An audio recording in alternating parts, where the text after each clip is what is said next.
Hey guys, this video is meant to be a supplement to your eMathInstruction lesson. So it's not meant to replace it, just to give you a little bit of extra practice.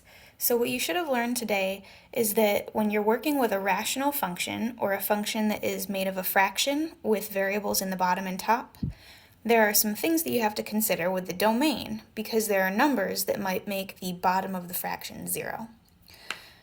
So when you're looking to find the domain of a certain rational function, the numerator really doesn't matter. The numerator doesn't matter. In certain special cases it may, but most of the time we're just really looking at the denominator and seeing what's going on there. And you're trying to find what's called an excluded value. So something that would make the bottom of the fraction 0. And then you want to, of course, exclude it from your domain. So let's take a look at this simple example. For f of x, you can see that the denominator is x plus 3. Now, I know that bad things are going to happen when x plus 3 is equal to 0, because if my denominator is 0, then that's undefined, so that's bad. So what you want to do is set it equal to 0, solve for that number, and say that's not part of my domain. All right, so this is a very simple equation. When you solve this, you get x equals negative 3. So the domain for this function, you start out with basically all real numbers, and then you just disclude this. So the way to write that in set builder notation would be that you would say the domain, I'll write D for domain here, is all x values, except x is not allowed to equal negative 3. If you were asked to write it in interval notation instead, that's the one with the hard brackets and soft brackets, you would say that the domain would go from negative infinity up to negative 3, soft bracket, not including negative 3, union, soft bracket, negative 3, all the way up to infinity. So what that means is it's basically all the real numbers except for this negative 3 right there. Okay, just looking at the graph, there are some cool things that happen in the graph. If you were to actually put this into your graphing calculator, you would see a graph that kind of looks a little bit like this. And the cool part is you can kind of check your work on the domain by looking to see where this gap in the function is. If you use your little trace button, or if you look in the table, you'll see that this gap in the function is actually right at negative 3 on your x values, on your x-axis. So that's because negative 3 is not part of the domain. So this graph is actually going to get super, super, super close to negative 3, and it's going to look like it's touching it, but really it's not. It's just infinitely close.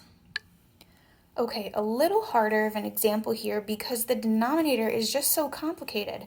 So if you were asked to find the domain for this, it would be a little bit harder to find the excluded values. But what you can do to simplify it and make it easier for yourself is factor.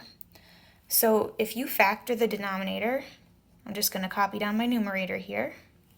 If you factor the denominator, you're looking for something that would multiply to a positive 42 but add to a negative 13. Go ahead and pause the video. I'm going to set up these binomials, pause the video, and see if you can get those two numbers.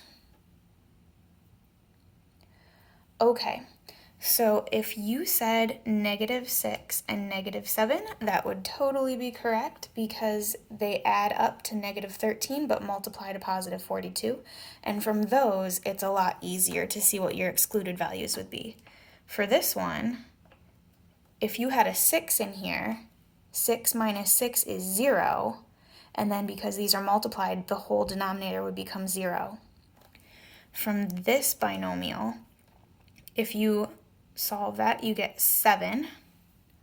And you can see if I were to plug a 7 right into here, I would have 7 minus 7, which would be 0, and then of course it's multiplied by this, so the whole denominator would become 0. So we actually have two excluded values.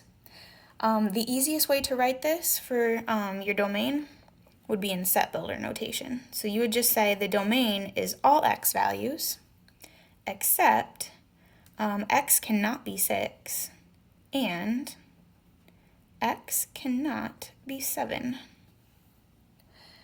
If you're going to write it in interval notation, you would want to say from negative infinity up to 6 is included, union 6 to 7, union 7 to infinity.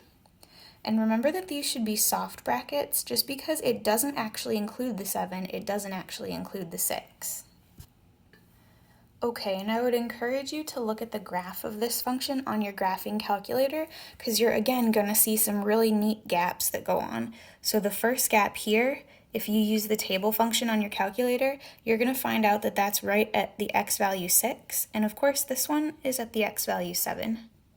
So you can see that those two parts are definitely not part of the domain.